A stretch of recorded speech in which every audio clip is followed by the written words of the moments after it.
news is that Tim Tebow is a Philadelphia Eagle. The only thing is, this is not news. It's Tebow time in Philly? Absolutely not.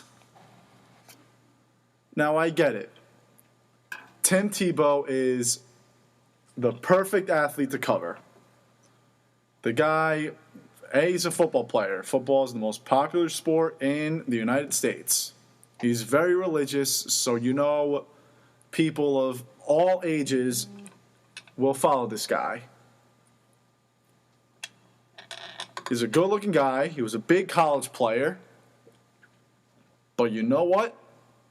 That's all he was. Just a good college player. That's it. Do you want me to read you his stats? I'm going to. His NFL career, he has 34 appearances in a possible 48 games. He has 16 starts in those 34 appearances. He was cut by all three teams he signed with: the Broncos, the Jets, and the Patriots. And here are his career stats. In 34 appearances, 16 starts, which is a season.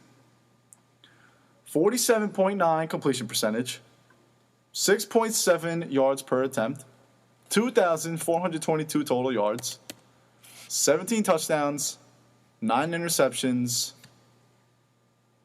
14 fumbles, 13 of them in 2011. 6 of them were lost in 1 year. Tim Tebow stinks. Now, before I get into my rant, I will point out the fact that everyone who covers Tim Tebow on ESPN or whatever sporting network you're on, I know that every single one of these guys says that Tim Tebow cannot play football. He cannot play quarterback. Every time. Every single time. If they say it every single time, why is it still news? Now, sure, if you want to have a quick little Sports Center update like today, Giants, 3 hours ago, Eli Manning comfortable playing out final year of contract without an extension. That's cool. Update, Tim Tebow signs with the Eagles. Awesome, great. It's sports. It is news, I guess. But I got an update on my phone. It said breaking news. A guy who hasn't played a down in the NFL in 3 years. Tim Tebow hasn't worn a Nike NFL uniform in the regular season yet. And by the way, Tim Tebow was in the league for 3 years. This guy stunk in his 3 years. It's not like he was some great guy, great player, randomly coming back like Brett Favre or something like that. This is Tim Tebow. His stats are awful. And by the way, the Eagles have a QB. In fact, they have 4 other quarterbacks on their roster. All of them who, according to ESPN, are ahead of Tim Tebow on the depth chart.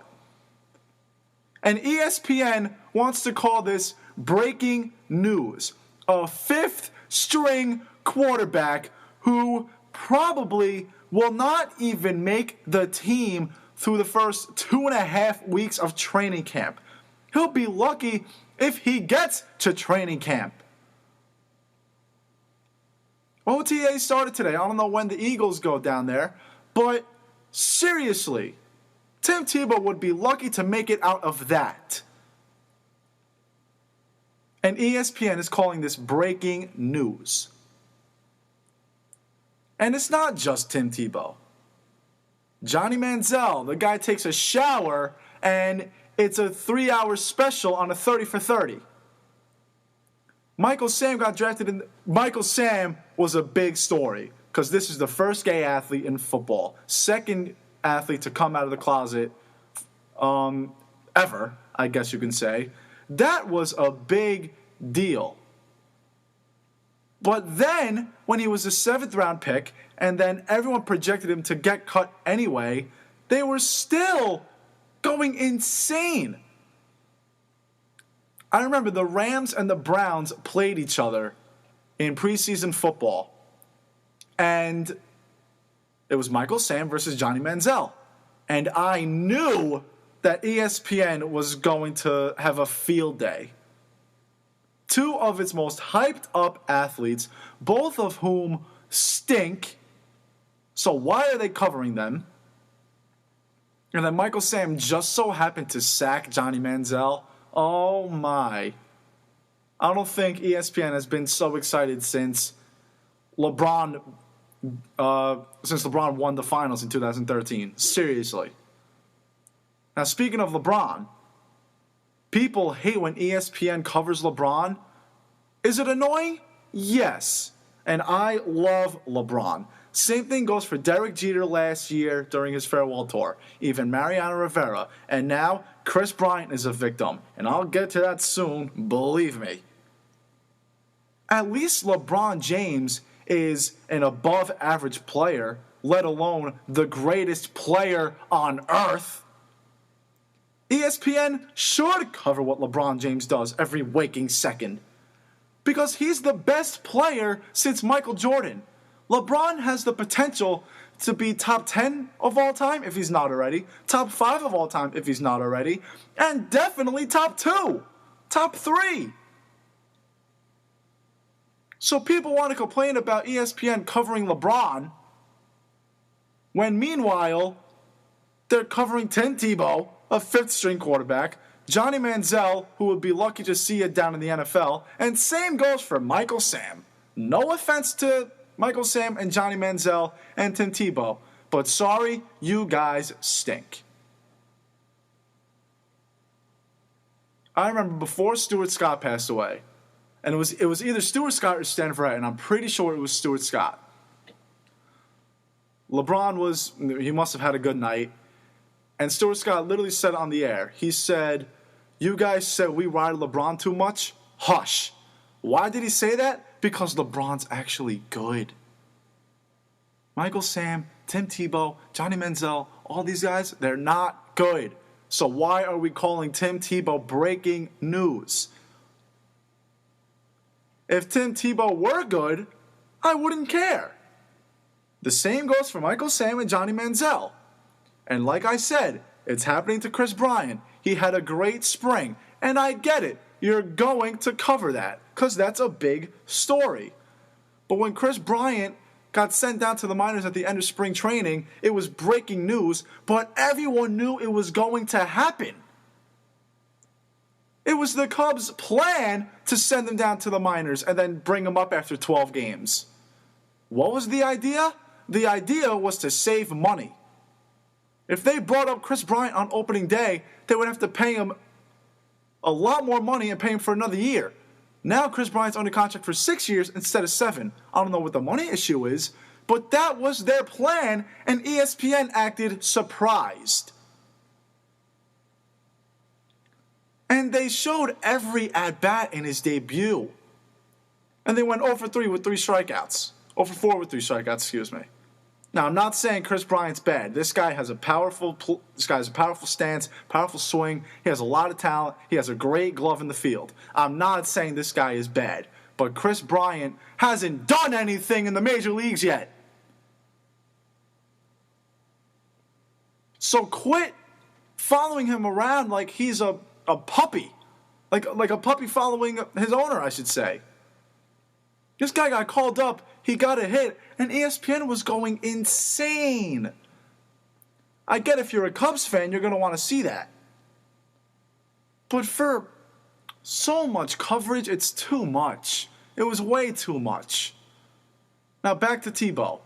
We've all heard Skip Bayless. All he does is win. This guy's a winner. Blah, blah, blah, blah, blah. The guy threw a 15-yard slant to Demaryius Thomas, who runs a 4.243, and the Steelers blew their coverage and blew their defense. But yet Tim Tebow gets all the credit. Don't get me wrong, Tebow played a really good game that game. I think he threw for like 300 yards. But 80 of them were on the last play. And 65 of them were ran by Demaryius Thomas. I was okay with the early coverage on Tebow. Like I said, he's a football player, he's religious, he's a good-looking guy.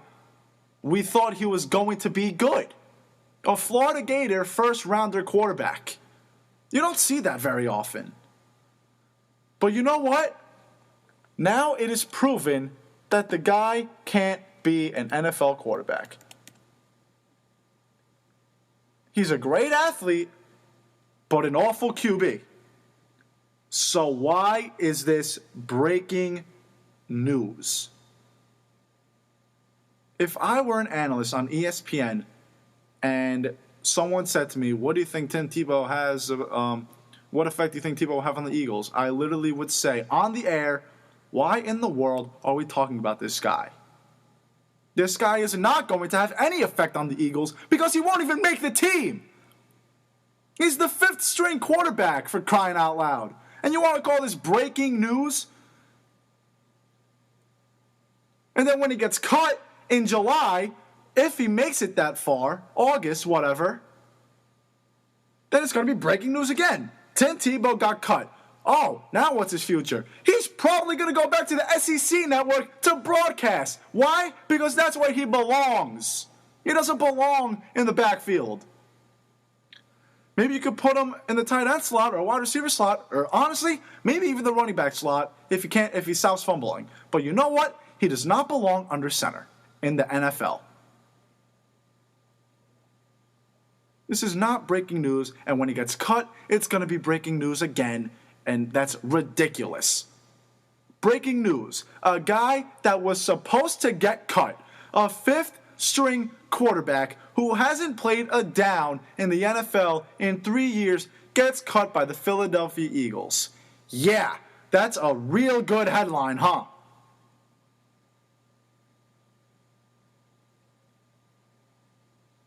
Moving away from football and going onto the baseball field and talking about a guy who has gotten a lot of media coverage this year, but for good reason. Alex Rodriguez is on a tear. His stats, I don't remember his exact stats, but I think he's batting like .320. He has 4 home runs, which is third in the league. He has 11 RBIs, which is second in the league. Now, before the year, people thought Alex Rodriguez was going to be awful. And I understand why you would think that. The guy's pushing 40 years old. The guy hasn't played in over a year and a half. When he did start playing, he wasn't performing too well. We're assuming that all of his skill was on steroids, and now he's going to play without steroids, so you know that's probably going to be bad. But you know what? He's proven everyone wrong. And why is he proving everyone wrong? Because he still has that batter's eye. I said, as long as Alex Rodriguez had his eye at the batter's box, he was going to be fine.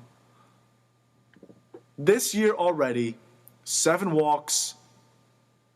The one bad thing is that he's striking out a lot. He has 15 strikeouts. But if he's hitting, it's okay. Because right now, face it, Yankee fans, baseball fans, he is their best player. Alex Rodriguez leads the team in average, leads the team in home runs, leads the team in RBIs, leads the team in slugger percentage. I think he leads the team in on-base percentage. He's their best player right now. He's their best hitter right now. And honestly, I was worried because I did not think he would keep that eye that he had.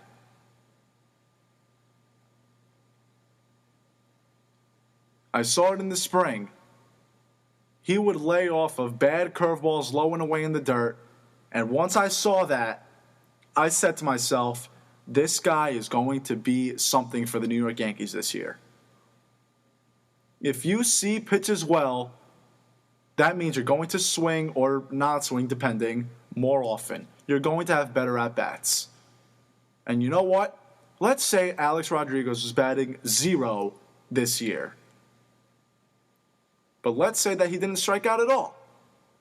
Well, you know what? Let's give him his 15 strikeouts. But you know what? If he's having good at-bats, the hits will come.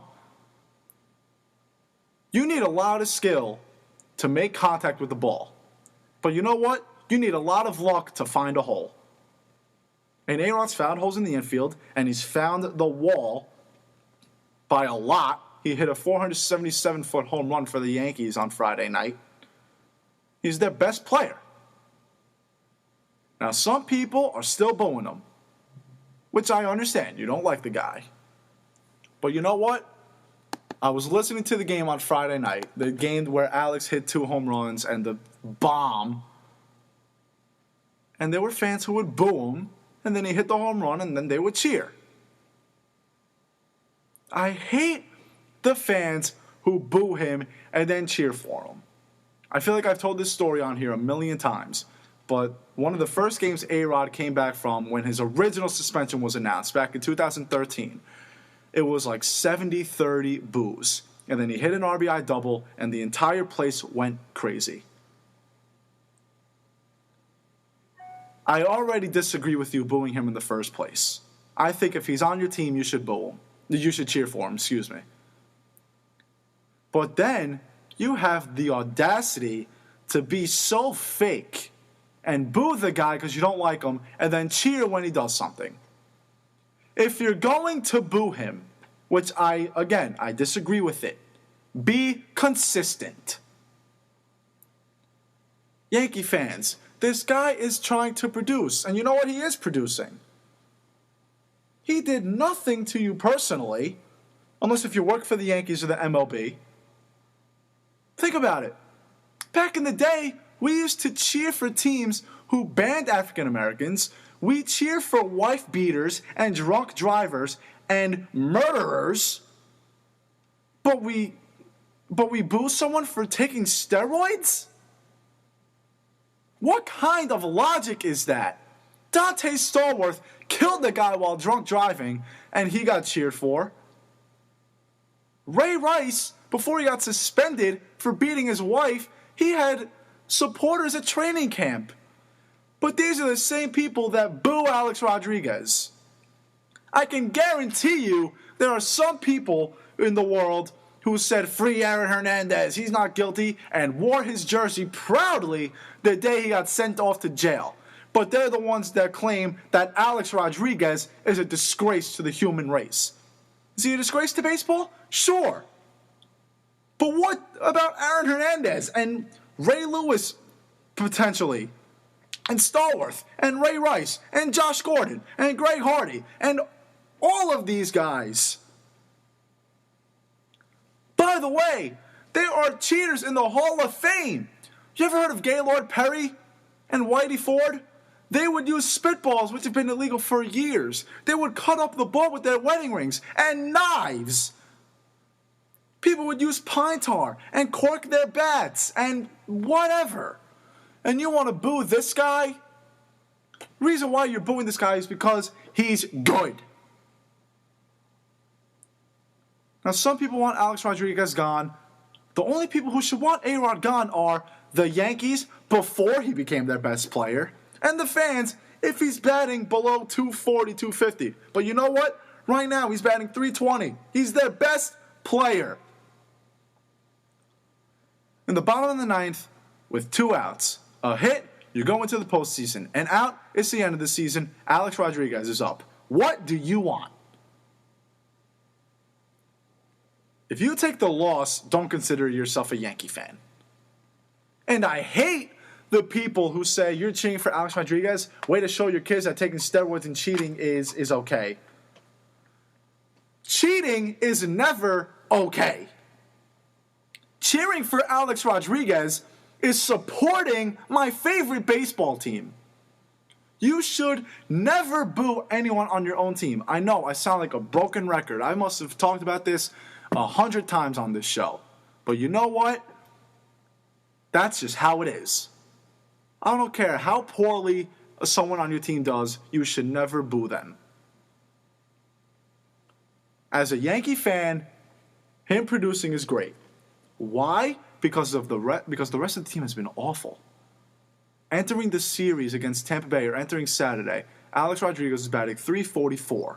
The rest of the team, .209. If Alex Rodriguez wasn't producing, the Yankees would not be 6-6. They would probably be 3-9, or somewhere like that.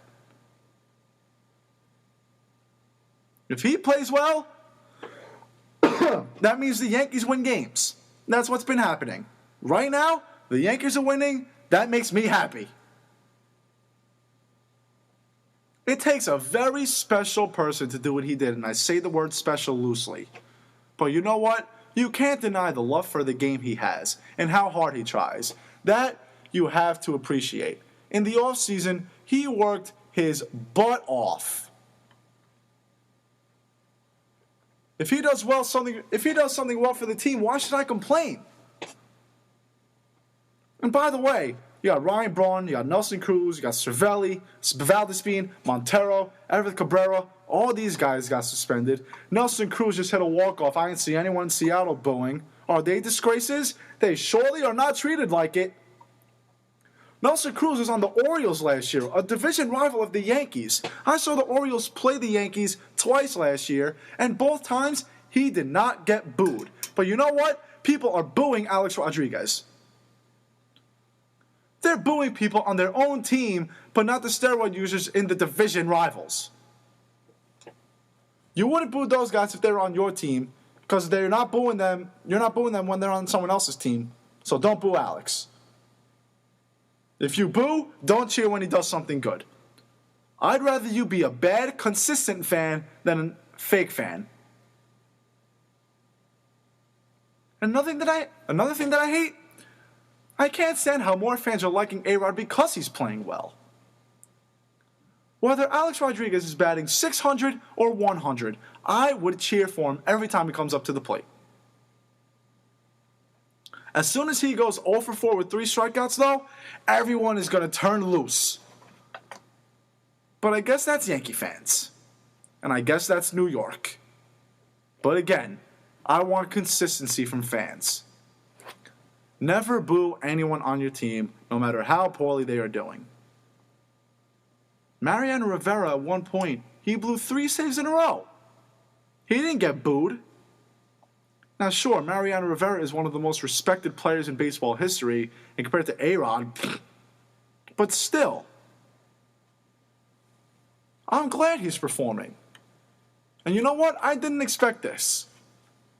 I did expect him to hit between 270 and maybe 290, because the guy has a ton of skill. It was just a matter on if he had his batter's eye. And remember, he worked out a lot in the offseason, ironically with Barry Bonds. And when people say coming off of hip surgery, he's not coming off of surgery. He's been out of surgery for 1.5 years. He came into this season in phenomenal shape. The guy tries his hardest every at-bat, every ball in play, believe it or not. But some people just can't accept that. By the way, speaking of skill, he's performing this well at the age of 39. Do you think he's saying to himself, I didn't even need steroids? He's the Yankees' best player at the age of 39, one of the hottest players in the league at the age of 39, with what we're assuming is no steroids. Assuming this is his skill, what he's doing right now, if he still had that back in his prime, and it's probably going to be better, potentially, essentially, he ruined his legacy for nothing, and that's the sad part.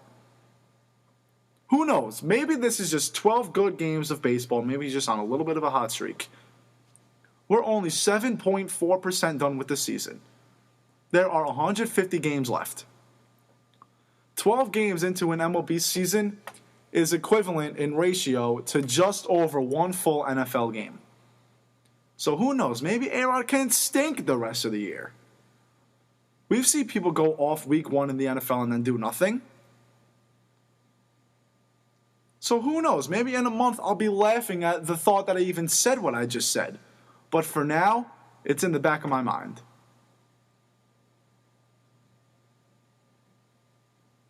Now, I said something about Yankee fans before, about them booing, whatever. But there was another thing that really, really bothered me about Yankee fans this past weekend. The Yankees were off to a slow start. They did not look good. Their defense was shaky. Their hitting was awful. Their pitching was up and down. Some pieces in the bullpen weren't all there yet. But you know what? They're back at 500. And again, there are 150 games left in the year. I get it.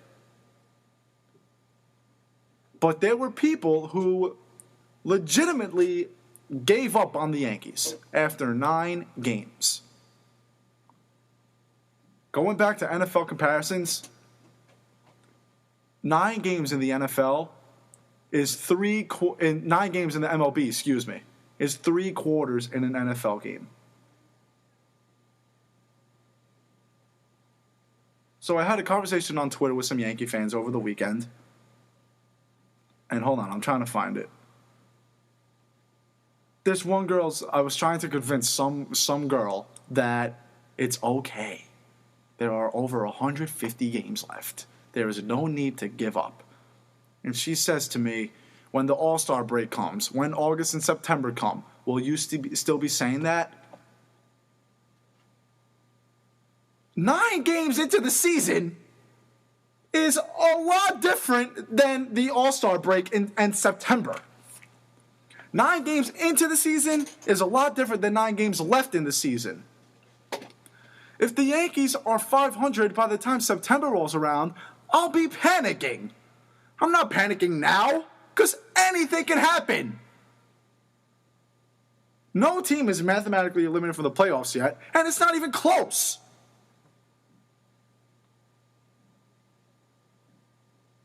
You have to be realistic. I get the Yankees have not been performing well. But come on! It's 162 games. It's a marathon. And then she goes to say, you would think Yankee fans would want more than a 500 start to act like the owner now, or something like that. She said something weird about a bad start.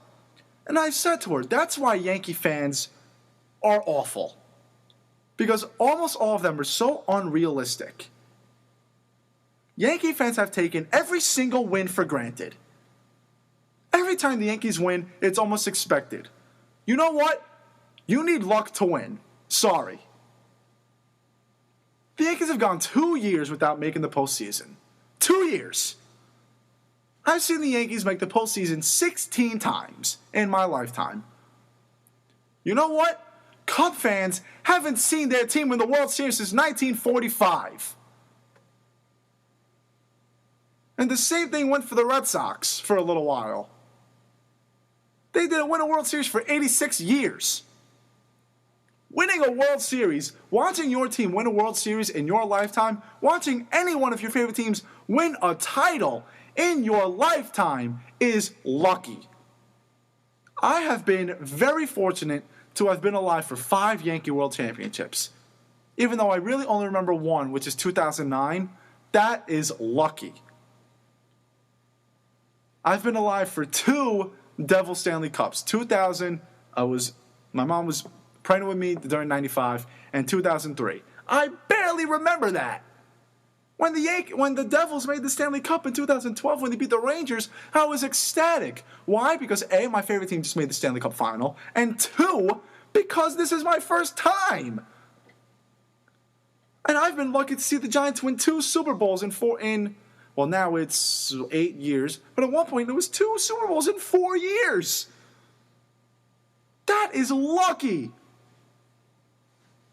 There are some teams there's some people who have never seen their favorite team in the postseason. There's some people who have never seen their favorite team in the Super Bowl, Stanley Cup, NBA Finals, World Series, whatever.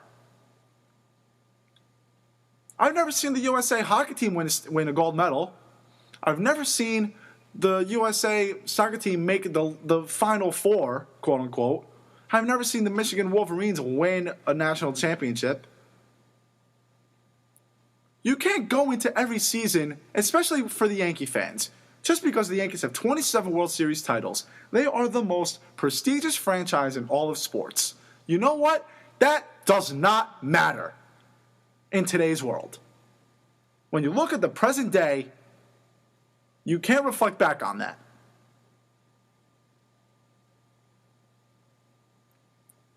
This girl said 6 years without a World Series championship. That's what matters to me. If I'm alive, let's do the math. If I'm alive for 90 years, okay? If I die at 90, and the Yankees win a World Series once every 6 years, 90 divided by 6, I would be alive for 15 World Series championships. There are franchises who don't even have 15. There are franchises who haven't even played in 15 postseason games. Every Yankee fan has taken every single win for granted. Do I expect a better start? Yes. I didn't expect a 3-6 start. But am I panicking? No. And am I expecting a World Series title? No. I'm not expecting this team to make the postseason for at least another 1 or 2 years. I'm not expecting a World Series for I don't know how long.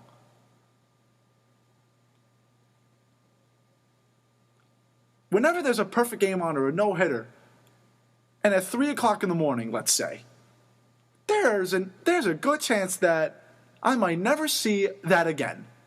I don't remember David Cone and David Wells' perfect games. I just don't. Why? Because I was 2 and 3 years old. I stayed up all night during the Yankees-Red Sox 19-inning game. Why did I stay up? Because I am not risking the chance on missing one of the most important Yankee games ever, one of the greatest Yankee games ever. It was a great game, not great for the Yankees because they lost, but it was great. And you know what? If the Yankees won that game and I fell asleep, I don't know what I would do with myself. I've seen too many Yankee comebacks where they've been miraculous. I've been to games where they were down 4-0 and they came all the way back. Raul Ibanez, remember that? The Yankees were down 4-0 in the bottom of the ninth. Then the stadium became half empty, and then Ichiro hit a 2-run home run, and then Ibanez hit his 27,000th home run of the postseason. Never leave a game early. Never take any win for granted, because stuff like that is rare. Winning is rare. You have to be very, very, very, very lucky to see your team win a championship, make it to the championships, make the playoffs, win a game. So stop taking it for granted. Live in the present day and stop overreacting about 12 games.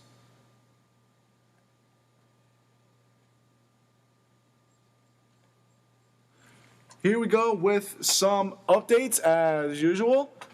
Here at Ramapo College, for the baseball team, 3 games over the weekend and 3 wins. A doubleheader against TCNJ on Saturday. They took Game 1 3-1, and then they took Game 2 8-1.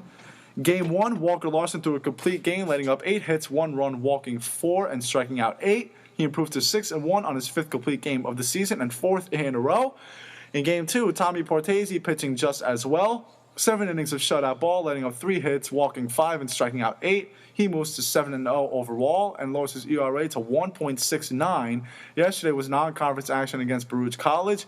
After being shut out all game, if you were listening to the game on WRPR, you knew that the Roadrunners put up a 3 spot in the bottom of the 9th, winning the game on a walk-off walk on a 3-2 with 2 outs, giving Coach Rich Martin his 600th career win.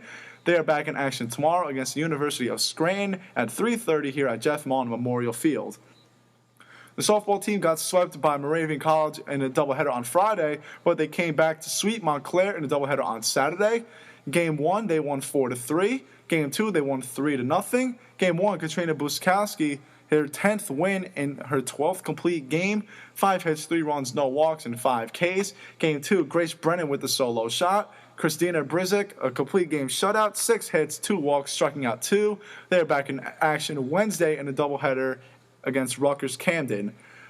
Women's lacrosse beat the Sage Colleges on Friday, 21-12. Lindsay Hughes with 5 goals, 10 Roadrunners scoring. Jessica Myers made 9 saves. However, on Saturday they lost to Rowan 24-7, scoring just once in the second half. They take on Kane here at Ramapo on Wednesday at 4 o'clock. Both men and women, the track and field teams, were at the All-American Invitational at East Stroudsburg University over the weekend. The men's team, Calvin Hartman and Justin Tanian, highlighted the day at ESU as they placed first overall on the pole vault and the 3,000-meter run, respectively. Hartman cleared 4.41 meters in the pole vault, while Tanian clocked in at 9:04.21 in the 3,000-meter. The Lady Roadrunners also did fairly well, placing in first in the 1,500-meter, 3,000-meter, 4x400-meter relay, and the javelin.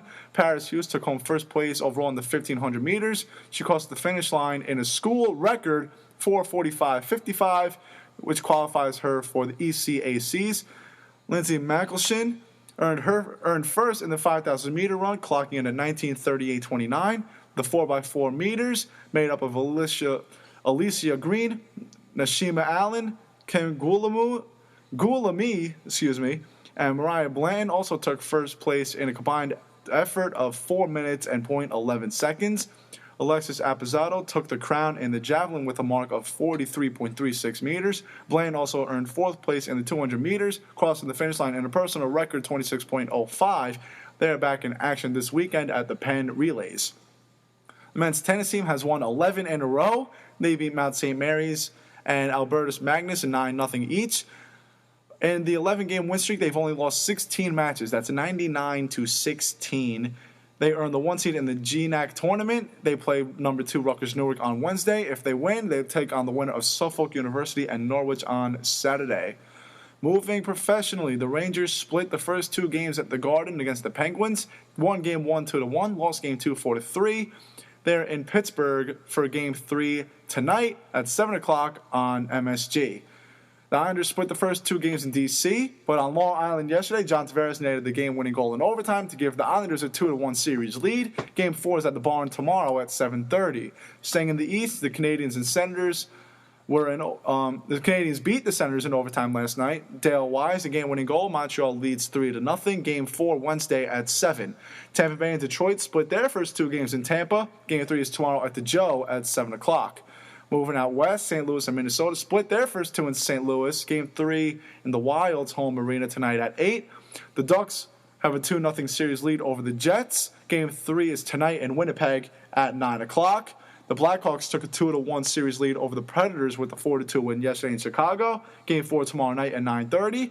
And the Flames took a 2-1 series lead last night after beating the Canucks 4-2. Game 4 tomorrow in Calgary at 10. Moving on to the hardwood floor, the Nets lost Game 1 in Atlanta yesterday 99-92. Brook Lopez held to just 7 shots. Game 2 Wednesday at 7. Staying in the East, the first game went into overtime as the Wizards beat the Raptors 93-86 at Air Canada Center. Game 2 is tomorrow at 8 o'clock in Toronto.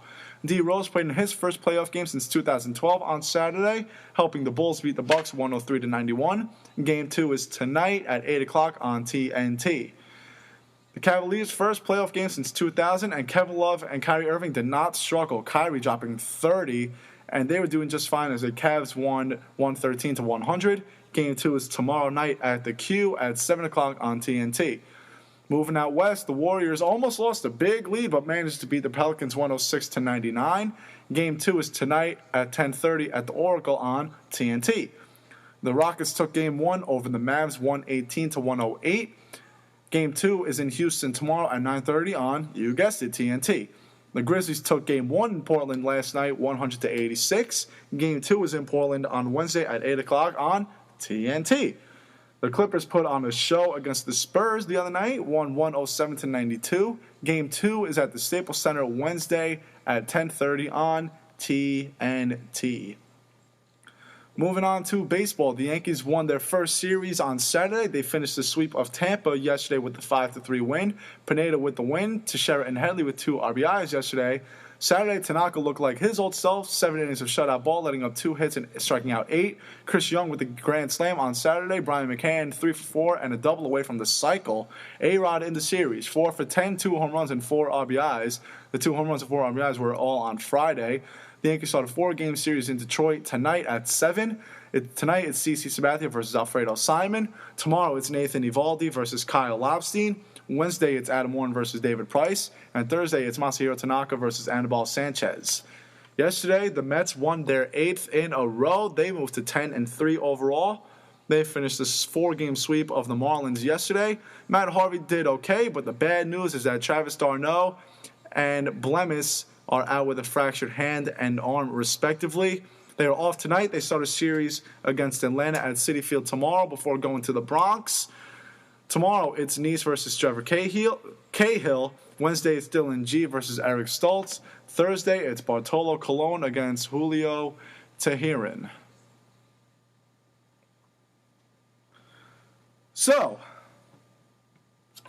the Rangers, the President's Trophy winners, 113 points in the regular season. They have not been playing too well against the Pittsburgh Penguins. Actually, let me rephrase that. Game 2 was the bad game. Game 1, they played very well. They outshot the Penguins like 38-22 or something like that. They hit a bunch of people. They were playing very physical hockey. But you know what? Pittsburgh, they might be the 8th seed in the East, but they will not go down easy. You never know what Sidney Crosby can do.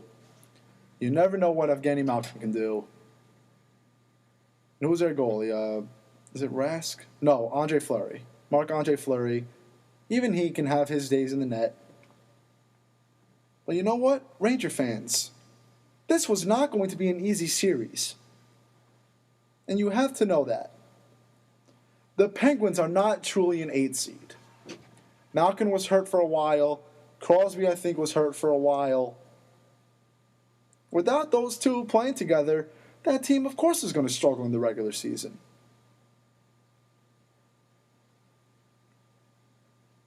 And right now that they're back together, they're a dangerous hockey club.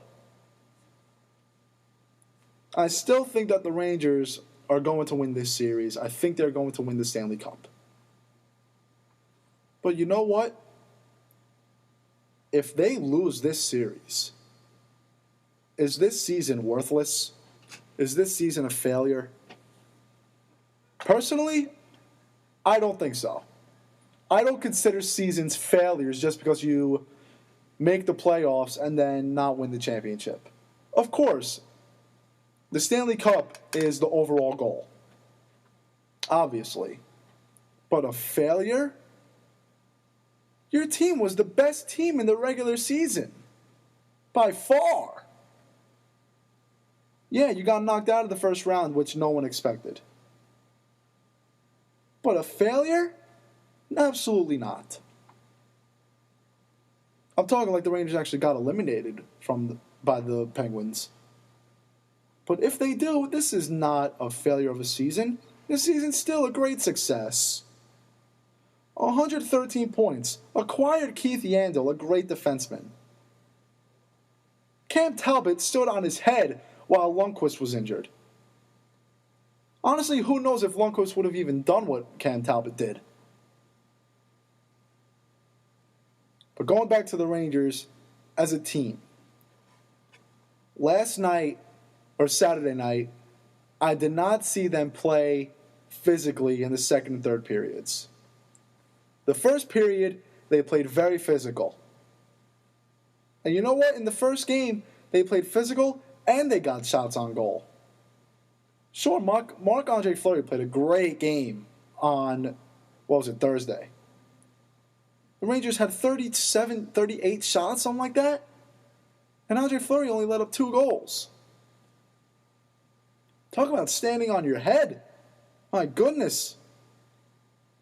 But the Rangers, when they put the puck on goal and they play physical, they are not a force to be reckoned with.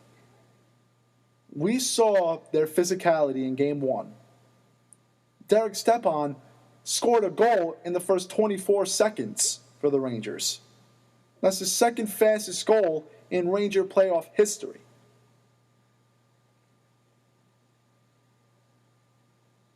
If the Rangers don't play physical, though, the Penguins have a very good offensive team. They have Sidney Crosby, who is arguably the best player in the world right now. You have Evgeny Malkin, who, with Crosby, is one of the top players in the league. Fleury's a great goalie. Penguins still have a solid blue line. They have a solid defense. This series was not going to come easily for the Rangers. I predicted Rangers in 6. And honestly, if this game goes 7, I wouldn't even be surprised. Because the Penguins are still a really good team. And you know what? Even at, is it still the Mellon Arena where the Penguins play? I don't even remember. But the Penguins fans, they're all over the place, first of all. They're all over the country, especially here in the tri-state area. So I can't imagine what it's like over there in Pittsburgh. Now the Rangers don't have home ice against a powerful Penguins team. If I'm a Ranger fan, I am not in panic mode. Because I saw what the Rangers can do all season, and I saw it on Thursday in Game 1. You know what, Game 2, they didn't even play that poorly. They got outplayed. But the reason why they got outplayed, though, is because things weren't going their way. The Rangers did what the Flyers do. Things were not going their way, and then they got stupid. They had a ton of penalties late in the game. They didn't score on the power play, and then 3 seconds after the power play was over, it was either a trip or a slash or something like that. Just dumb penalties. Dumb penalties are going to ruin the game for you. So the Rangers need to clean up their act tonight. Because if they go down 2-1 against Pittsburgh, then if I'm a Ranger fan, I'm in panic mode. Because honestly, being tied 1-1 against the Penguins and losing home ice is already dangerous as it is. And then if you go down tonight, that's not fun. Either way, I still think the Rangers are the best team in the league. I still think they're winning the Cup. But you know what? They're not going to beat the Penguins if they play like they did on Saturday. If they play like they did on Thursday, sure, the scorecard doesn't show it. They only won 2-1. But you can't just look at the score sheet in hockey. There are way too many intangibles that go into it. Their forecheck, their defense, their physicality, how many shots on goal they had. They had over 35, I think. If they put the puck toward the net, good things will happen. Now for the Islanders, I haven't watched a lot of the Islanders because A, I've been watching the Yankees, and 2, I've been concentrated on the Rangers more than I have the Islanders. And when the Islanders are on, the Yankees are on. Sorry, Islanders. I care more about the Yankees than you guys. But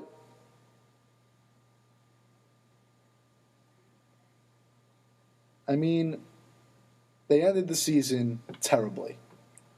I think they won like 8 of their last, 23 games?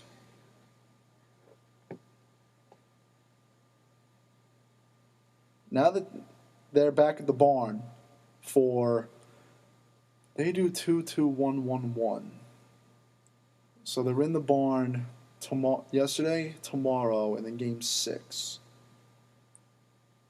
If the Islanders win tomorrow night, then they are in a very good position. If this game goes into 7, then the Islanders have a good chance of winning. I hope the Islanders win because I would love to see a Rangers-Islanders matchup. But you know what? The Islanders have not been playing well at all. They won game one. I think it was 4-1. And then game two was, I can't remember what the score was, but I thought that I heard that they just played terribly. But Tavares saved them yesterday because he's John Tavares. In my opinion, he's winning the Hart Trophy.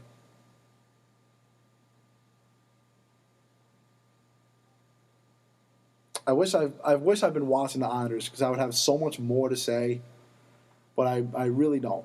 All I know is that the home ice is going to help them out a lot. If they get Game 6 up 3-1 or up 3-2, if they get Game 6 up 3-2, then they're winning that game. Because when was the last time the Islanders advanced to the second round of the NHL playoffs? I don't even know.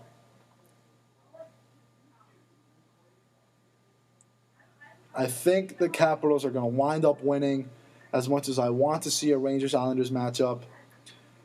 But I just think as of late, the Capitals are better. The playoffs, a lot of it, no matter what playoffs it is, a lot of it has to do with when you get hot. The Islanders were hot all year, and then March 1st came around, earlier than that, maybe like mid-February, and they plummeted. They won 8 of their last 25 games, I think it was. Right now, you wouldn't think that because they're up 2-1. But they can't squeak by Washington and then expect to beat the Rangers or the Penguins. Because the Penguins are better than the Capitals. The Rangers are a lot better than the Capitals. Maybe if they play each other, the rivalry and the home crowd will be in the favor of the Islanders. But I think that'll only last for so long. The Rangers are that much better. Going to the hardwood, Brooklyn down 1-0 in their series. Excuse me. Atlanta swept the season series 4-0. And the other night, the Nets competed.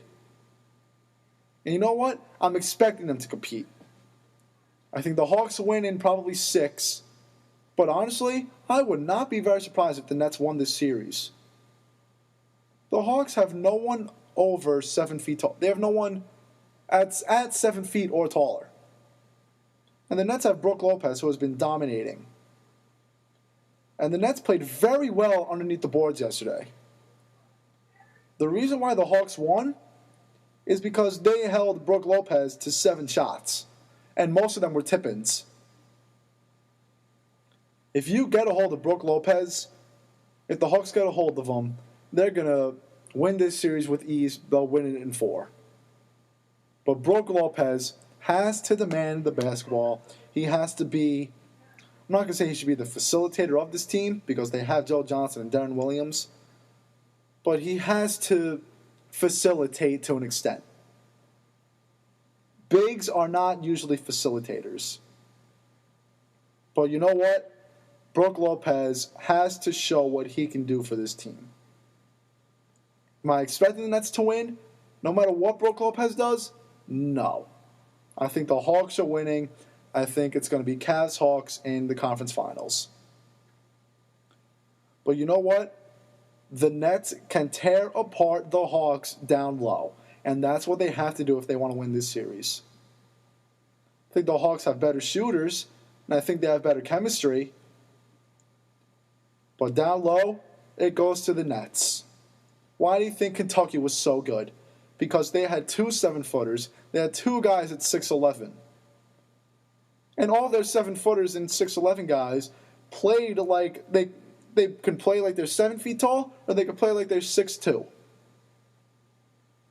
That's why they were so good. And honestly, if the Nets want to win, they got to feed Brook Lopez. Now, the New York Mets. They've won 8 in a row. They're the hottest team in baseball. But how long is that going to last? The good news is that they've won every game without David Wright. They've won every game since Mejia got suspended. The bad news is that you lost Blemis to a fractured arm, and now you lost Darno to a fractured hand. how much longer, how much luckier can the Mets get? Or unlucky? Right now, I know the Mets are on a big hot streak, but honestly, they're in a little bit of trouble right now. I think they would do okay without David Wright because Wrecker, or whoever it is, and now Campbell, can be a solid backup to him. But right now, Travis d'Arnaud, he was sent down to the minor leagues last year because he couldn't hit. And now you're bringing up a catcher, I forgot what his name is, who has never played in the MLB. He's hitting well in AAA, but he's never played in the pros. And that's a big step. And now he's going to be even more nervous because he has to lead this team to stay hot. The Mets are in a little bit of trouble. I hate to say it because I really want them to do well this year. But the unluckiness just keeps coming and keeps coming and keeps coming and keeps coming.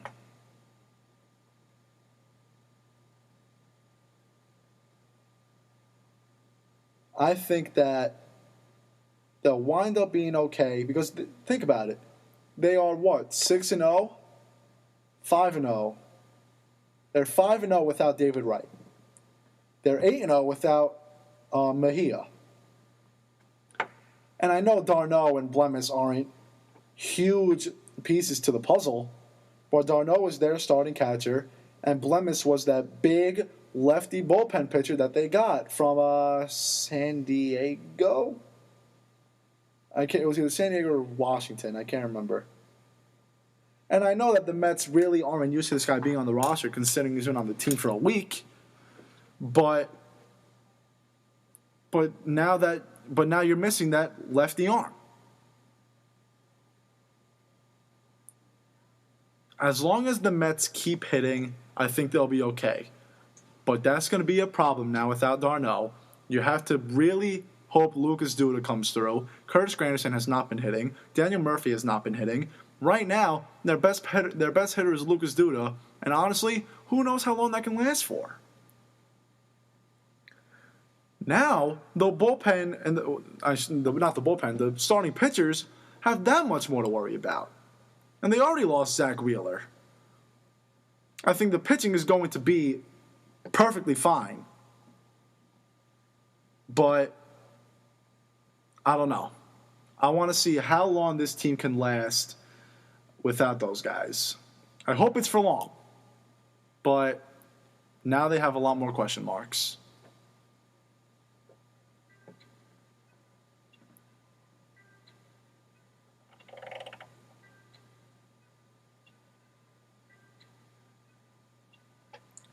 Ladies and gentlemen, that is it for the Ryan Morik Show. Thank you very much for tuning in on this Monday. Solid discussion we had. Love all the New York sports. Yankees in action in about 10 minutes. The Rangers in action in about 10 minutes. Islanders on tomorrow. Some playoff basketball on tonight. Nets in action on Wednesday. Make sure you stay tuned to all of the fun. Ladies and gentlemen, it is not goodbye. It is see you later. Take care, everybody. See you on Thursday.